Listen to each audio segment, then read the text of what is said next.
Tonight, funding Texas childcare. They're losing workers because they can't pay enough. Texas lawmakers are planning to allocate millions to keep facility doors open, why some child advocates say it's not nearly enough. Plus, the growing number of doctors fleeing the state following the Texas abortion ban and the crisis it's creating for women's health care. And later, if you put me back in the White House, their reign will be over. Donald Trump in Texas. We speak to an expert about his influence in the state amid a possible pending indictment. Capital Tonight starts right now.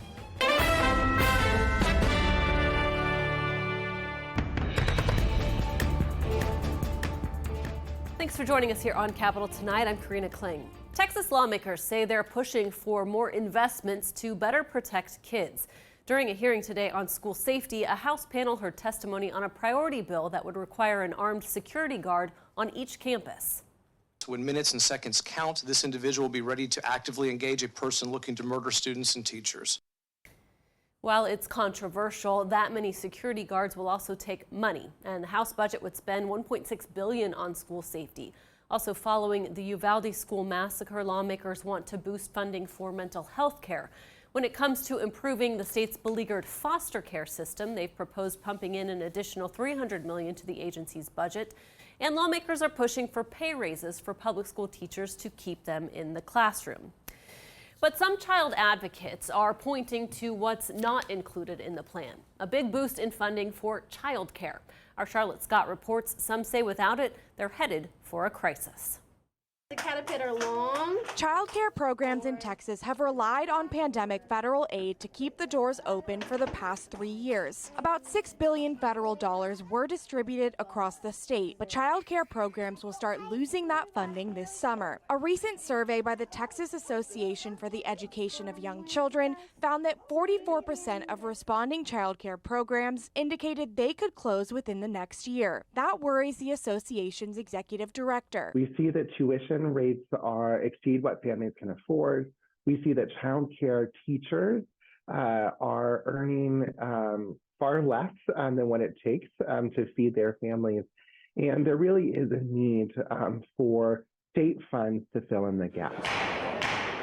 In the version of the budget heading to the House floor next week, lawmakers set aside about $120 million for child care funding for the next 2 years. This is what's required by the federal government in order for Texas to receive just under $2 billion in federal funds. Representative Armando Wally, who rallied with child care supporters last week, is behind the amendment to invest another $2.3 billion state dollars into the system. He says the money can be used to help families pay for tuition and raise employee salaries. But right now, the proposal is on the budget wish list. And so what we're trying to do is make sure that, at least from a state perspective, we put some state investments in those child care centers, because some, unfortunately, will close. Somerville says the additional money is needed to protect the supply and affordability of childcare. If working families can't go to work, no one goes to work. Top Texas leaders want to use half of the state's budget surplus for property tax cuts, and various groups have also lobbied for some of the state's extra $33 billion. One Republican on the Appropriations Committee says tough decisions have to be made when divvying up the dollars. Yeah, it's a difficult situation, and everyone is not going to be happy. Both the House and Senate will approve proposed budgets before a single one is passed. Somerville says he's holding out hope that more money will go to the state's child care system when the budget is finalized. For Spectrum News, I'm Charlotte Scott. With us now to discuss the child care issue further is David Fagan. He's the Director of Early Learning at Texans Care for Children. David, welcome back to the program. Nice to see you. Yeah, good to see you. Thanks for having me. Why is it so critical for the legislature to fund this $2 billion that Representative Wally is trying to get pushed across the finish line? Well, it's critical because even before the pandemic, the lack of state investment in quality childcare has posed a crisis for working families, for the childcare providers who serve them, and ultimately it's been a crisis for the entire Texas economy. The fact that childcare is too expensive, that it's often difficult to find, that the workforce is severely underpaid and understaffed. These are not new problems, but COVID did exacerbate them. Inflation exacerbated them. And now we have a full-blown crisis that requires action this session. And so we hope that they're listening to the parents and business leaders and childcare providers who are calling out for help. Yeah, I mean, what do you think it is going to take to convince lawmakers that this is needed given the current situation and kind of where this funding currently lies? Well, they're going to need to keep hearing that childcare is not just an important issue for families, but it is a critical priority this legislative session for them to take action. Because parents cannot afford to be paying more than they're paying for childcare. The average family of four pays approximately $18,000 a year on childcare. Educators can't afford to make less than they're making. The average childcare educator makes between $11 and $12 an hour with no benefits. So the educators can't make less than they're making. And childcare programs are operating on increasingly slim margins and face a really uncertain financial future. Over 40% of them said in a recent survey that they are on the brink of closure once federal funding expires later this year. So the only solution is sustainable bedrock funding that can ensure programs can stay open and serve the families who need them. Yeah, looking at those studies, as Charlotte mentioned as well in her story, I mean, how does this then translate to the workforce? I mean, if people can't find childcare and what we're seeing, and you're speaking to this a little bit, but just in terms of overall workforce needs. Well, the truth is, whether you have young kids or not, we all rely on childcare. The doctor who helps us when we're sick, that doctor is often there and available because they have childcare. The school teacher who's teaching our kids all day, they may have childcare for their own kids, which allows them to show up. So childcare affects every aspect of the Texas economy. A recent study from Ready Nation found that Texas businesses lose $11.4 billion annually due to insufficient childcare. This not just for Texas families, but for the entire Texas economy to thrive. Leslie, we just have about a minute left, but I know you're looking at a lot of issues this legislative session. What else is Texans Care for Children working on and pushing lawmakers to pass when it comes to children?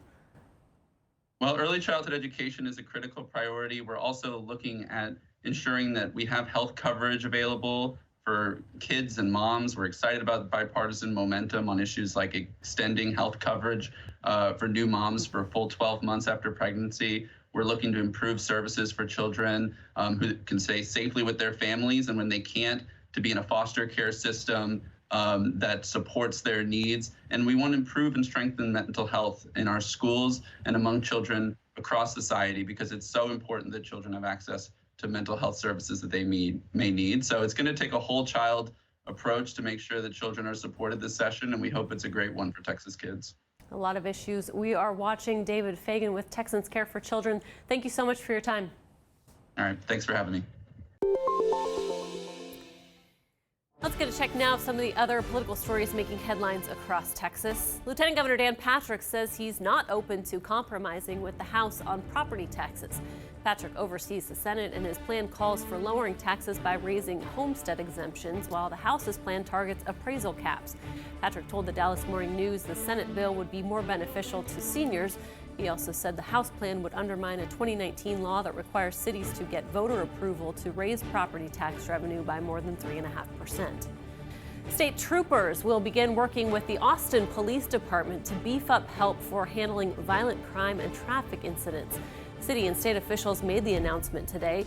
The governor, lieutenant governor, and Austin mayor agreed to the move as the city's police department struggles with persistent vacancies and long response times to emergency calls. Representative Sheila Jackson Lee is running for Houston mayor. She's been a force in Houston politics for more than 30 years, and she's held her district seat in Congress since 1995. Jackson Lee enters an already crowded field, which now has 7 Democratic candidates. Current Mayor Sylvester Turner is reaching his term limit. It's been 7 months since a Texas law banning most abortions went into effect, after the U.S. Supreme Court ended the constitutional right to abortion last June. Some doctors have been weighing whether to leave the state because of the new law. This, as experts say, Texas can't afford to lose any more healthcare professionals. Our Washington reporter Rena Diamante takes a closer look. When the Supreme Court ended the constitutional right to an abortion early last summer, Dr. Shanna Combs, an obstetrician gynecologist from Fort Worth, said she was going to leave Texas after practicing in the state for about 15 years. Ultimately, she decided against it. Women need care in the state of Texas, and I want to take care of them. The doctor says she regularly thinks about moving out of state, though, especially because she believes Texas's one narrow exception to allow an abortion to save the life of the mother is too vaguely written, leaving doctors who perform the procedure vulnerable to criminal prosecution. Being reported and possibly convicted of a felony, but long term, that means that you will never practice medicine again. So it's definitely a fear factor. Dr. Emily Briggs, president of the Texas Academy of Family Physicians, said she believes the abortion restrictions are further exacerbating the healthcare worker shortage in the state. We have many physicians who feel uncomfortable providing the care that they have been providing for years, sometimes decades.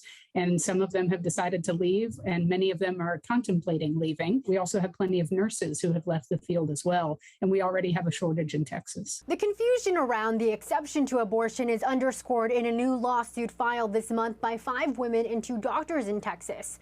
Although Briggs believes the politics around determining exceptions can be difficult to navigate, she sees how some clarity is important to the law. Some hospitals don't feel comfortable allowing physicians to practice medicine the way that is medically appropriate because of these rules, as far as how that hospital would be held liable, how the physician would be held liable, and how that community would respond. As for Combs, her new red line is if access to contraception is further restricted in Texas. But as someone who grew up moving around in a military family, she likes having one place to finally call home. What keeps me here are my patients. If I'm not here, not sure if they would have another physician to step in. Healthcare professionals reconsidering their future in Texas following the fall of Roe v. Wade. In Washington, Rena Diamante, Capitol Tonight. Rena, thank you. And still to come on Capitol Tonight, former President Donald Trump makes Texas his first campaign stop of 2024, how he rallied the crowd and whether his rhetoric was effective. And later, the new initiative from the White House to expand support for women in business. Those stories right after the break. You're watching Capitol Tonight.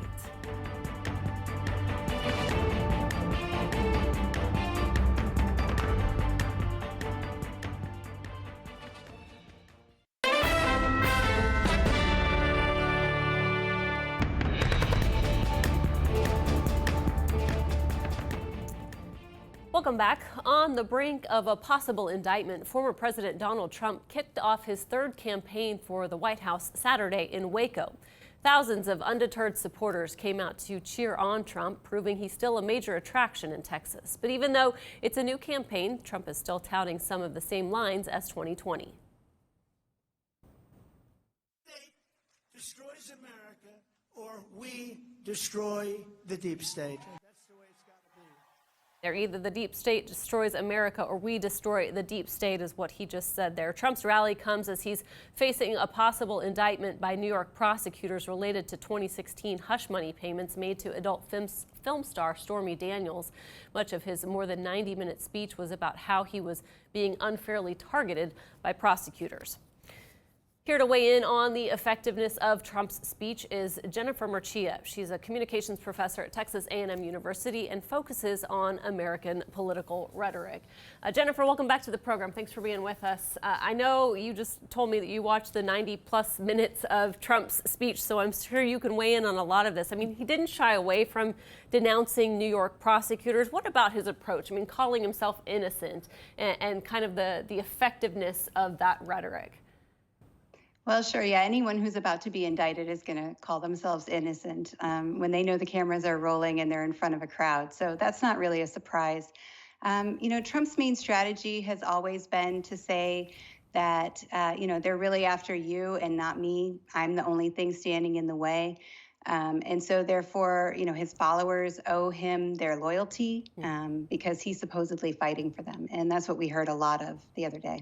Yeah, I mean, you're speaking to this, but how helpful is it to, make it about him? You're saying, it's about him via you guys and his loyal base, but the legal issues, saying that he's innocent, as opposed to the voters and the issues that voters could be facing.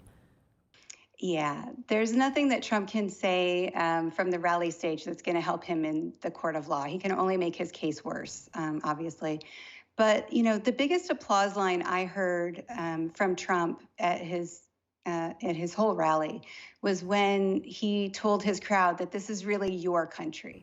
You know, it's not their country, it's yours. You're the good people, you're the good Americans. And, you know, they're the deep state. They're the ones that want to run the country into the ground and ruin it. And I thought that message, which is a message he's used since 2016, really resonated with his audience because it is about them, like you said. And he spends so much time, you know, sort of whining about his legal troubles that it does seem like it would turn off the audience. So, yeah, I'm not sure that it's a winning strategy in the long run, but for the interim. Yeah, see kind of how that plays out over the next couple of weeks and as we learn more out of New York as well. He also attacked his potential rival, Florida Governor Ron DeSantis, quite a bit. How do you think this sets up the potential rivalry, and what do you expect from Trump on the campaign trail and the nicknames that he's used for previous candidates that he's faced off against and what that could mean for DeSantis? Yeah, Donald Trump does not have any restraint. So he's very willing to attack his opponents. He uses ad hominem attacks, which is attacking them personally rather than their arguments. He's very willing to threaten, especially if he thinks it's an advantage for him. You know, he uses those strategies a lot. And, you know, in 2016, it was very successful for him. He was able to eliminate all of his opposition, and it was a big crowd. Ron DeSantis has not been tested, you know, from someone like Trump. And so far, he has shown some weakness. He really has responded poorly to what Trump has done. I heard that he's hired some new people to help him on his campaign, some younger people that are maybe more willing to get scrappy with Trump. I'm not sure, but we'll have to see. But yeah, it looks like it's going to be a rough road for him. Given that we kind of now know what to expect from Trump, while though he still does throw a lot of curveballs to his audiences and his crowds, I mean, how effective of a politician and communicator does he continue to be? And how much do you think that has been maybe perhaps tarnished or just kind of gone the wrong direction for some, as we're starting to see even some Texas Republicans not come to his backing quite as quickly? Well, you know, there's lots of different ways to think about effectiveness for political communication. And right now, with the way that the attention economy works for mass media, Donald Trump is very effective. He spent all last week winning every day, basically, because he was able to get us to talk about him and this possible indictment all day, every day, you know, with bated breath. That is winning for him. He gets to control the conversation. That means we're not talking about other things. He saw his poll numbers go up. Yeah. He raised a ton of money from his followers, right? Those are all consequences to his communication strategy. And it's a communication strategy that's very well calculated for this media moment. He knows how to play the press. He knows how to get our attention and to keep it. And so, yeah, I mean, I think he's doing all the things that he has done in the past, and he's doing it just as well as he's done in the past. Jennifer Merchia, we'll have to leave it there. Thank you so much for your time. My pleasure. Texas Senator John Cornyn wants to stop the federal college debt relief program in its tracks. Cornyn and two of his colleagues will introduce a resolution to overturn President Biden's program. This comes a couple months before the U.S. Supreme Court is expected to rule on the plan. Biden would likely veto the resolution if it passed both chambers, but many GOP lawmakers would have to take a public stance on the issue if they end up voting on it. The program has been paused pending the court's ruling. Still to come on Capitol tonight, renewed calls for a federal assault weapons ban. President Biden demands Congress act after another mass shooting at a school.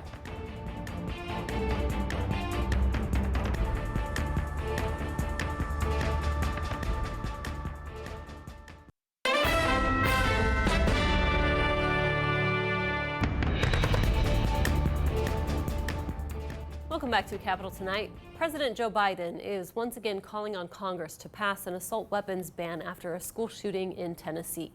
Earlier today, police say a 28-year-old woman shot and killed 3 children and 2 adults at a Nashville private school. There were no officers assigned to the school at the time of the shooting, but responding officers later shot and killed the suspect. They say she had 2 assault-style rifles and a handgun. According to the Gun Violence Archives, this is the 129th mass shooting this year. President Biden marked Women's History Month today by announcing additional resources to help women-owned businesses. Washington reporter Julia Benberg spoke to the head of the Small Business Administration about this initiative and has more from the White House. The Small Business Administration's network of women business centers works to provide resources such as training, mentoring, and financial opportunities for women in the business field. President Joe Biden announced that his administration is expanding that program, bringing the total number of centers to 160. Every time someone moves to start a new business, it's an act of hope. It's an act of hope. The administration says it has committed nearly $70 million to the Women Business Centers network. There are now centers in every state, the District of Columbia, and Puerto Rico. Following Biden's remarks, SBA Administrator Isabel Guzman moderated a panel featuring several women entrepreneurs. When we invest in America, we're investing in those small business entrepreneurs. The panel included the founder of Spanx, Sarah Blakely, and Natalie King, the founder and CEO of Dunamis Charge, the first Black woman-owned manufacturer of electric vehicle recharging stations. The common thread amongst all women entrepreneurs is making sure that you just have the strong belief within yourself. Dunamis Charge is based in Detroit and employs more than 135 people. King says she hopes to create 100 additional jobs by the end of the year. We knew that it was something that we were going to be able to bring to our country, to our state, and to our city. According to a recent study, women started nearly half of all new businesses in 2021. That's up from just 28% of new businesses in 2019. There are persistent capital gaps. The administration, especially under the leadership of Vice President Harris, remain committed to breaking down some of those barriers. This is the SBA's second annual Women's Business Summit. Last year, it was a virtual event. This year, it's hybrid, and it will run through Wednesday. In Washington, Julia Benbrook, Capital Tonight.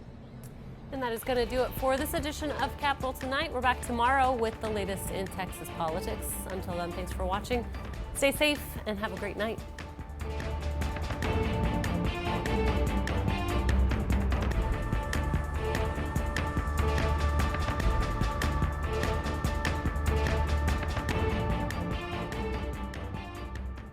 Thanks for watching our YouTube channel. And for more refreshing stories about your community, click the subscribe button right over here. You can also download our Spectrum News app to get live news coverage, weather alerts, and more wherever you are. And don't forget to tune in to Channel 55 on Dish and DirecTV for live local reporting every single day. We'll see you then.